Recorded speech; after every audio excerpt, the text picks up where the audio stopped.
Welcome to episode 6 of the Super Parent Syndrome, and I am your host, Dr. Nick Fanning, a working dad in a blended family of 4. Today's topic is time vampires. Parenting in the 21st century is ever evolving, and while you balance work, kids, and your sanity, it's easy to feel discouraged.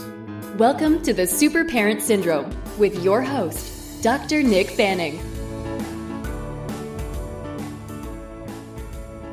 Howdy, my brave, powerful parents out there. I'm sure you've been through a lot this last week. It's time to focus, time to try to get rid of any distractions. Hey, if you're in the bathroom during your little bathroom break or this is nap time, I am honored to be here. I know that time is short, so let's get to it. Today's topic is time vampires. Now, I have this amazing business mentor who gave me this concept, and it has such a catchy name to it. And so we're all around the subject. I cannot recommend him enough.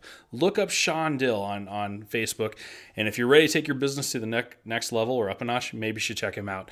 Now, back to my point.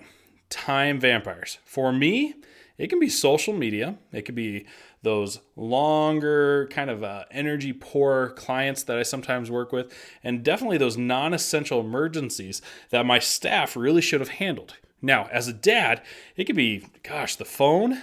It could be the endless knock-knock jokes that I hear just over and over and over again.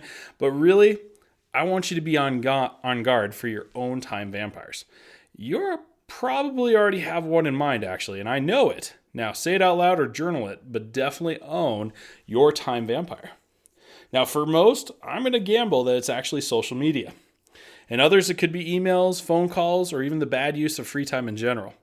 And if you're into this podcast, so therefore, I hope you're actually part of the elite, because I hope that already you're using that time that you have or listening to an array of uplifting and improvement-based episodes while you're doing some of those boring chores, workouts, or even commuting. Because in all honesty, what's really probably happening is while you're doing those chores, workouts, commutes, those free moments waiting in line, you're actually wasting valuable time.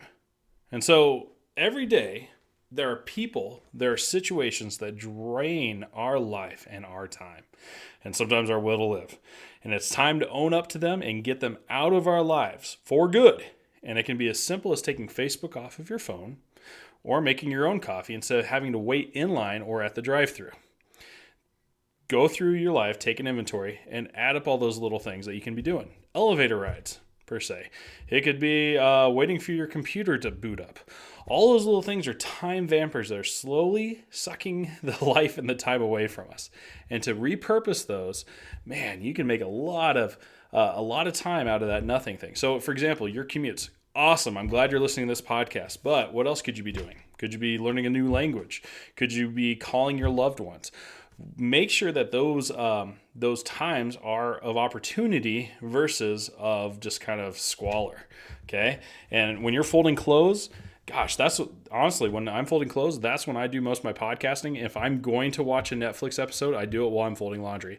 And as a parent, you know that laundry never ends. There's a movie called The Never-Ending Story, and it was awesome as a kid, but now that story has turned into laundry. So the big thing for you guys is look at those other opportunities where you can be doing that, especially after the kids are going to bed or you have some free time to catch up. Use it to your advantage. And especially, hey, if you have an hour-long lunch, use it. It takes 10 minutes to eat if you prepare your meals ahead of time, and use the other 50 minutes to take a walk, to do some stretching, do some yoga, use the bathroom then, whatever it might be. It might be meditation, but use those times to your advantage versus just kind of sitting on your phone, flipping through Facebook, where it doesn't do you any good in the long term, or even on Twitter. Because really, if you can write down all the benefit that you get from some of these activities, you're going to find that's pretty minimal. So your challenge is, today, you're going to go on what we call the detox. Now, I'm not talking some sort of vegetable mix that you're going to do or some sort of mid-level marketing gimmick that there's out there that you're going to detox your body. In fact, you're going to be detoxing your mind and your attention span. So, whatever it can be, Take a 3-day challenge if you have to, but maybe this weekend, maybe for 3 days, you take off social media off your phone. And I totally mean just delete it, because you can always add it back later. I think you'll be absolutely amazed that at first, maybe for 1 or 2 days, your mind is going absolutely crazy and it's going bonkers. And, your 10-minute bathroom break does turn into a minute and a half. I'm sorry for that.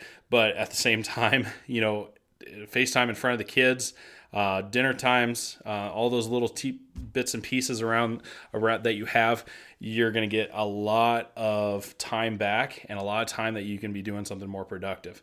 So that is your detox. That is your challenge, is that you're going to be doing a detox off of social media for the next couple of days. And you can still get it onto your computer or laptop or your tablet or something like that, but take it off of your phone and see that your life will change. And I got to tell you, everybody that I've known that's done it, I've done it, has made such a big difference.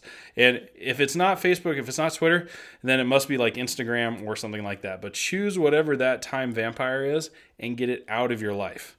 Take your life up a notch, commit to this just for 3 days, and see how it's going to make a big, big change. So draw your line in the sand, end the time vampires, and start to get your life back.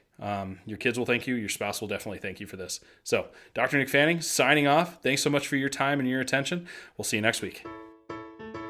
Thanks for listening to another episode of The Super Parent Syndrome. Please be sure to visit peptalksforparents.com for more content and our free newsletter.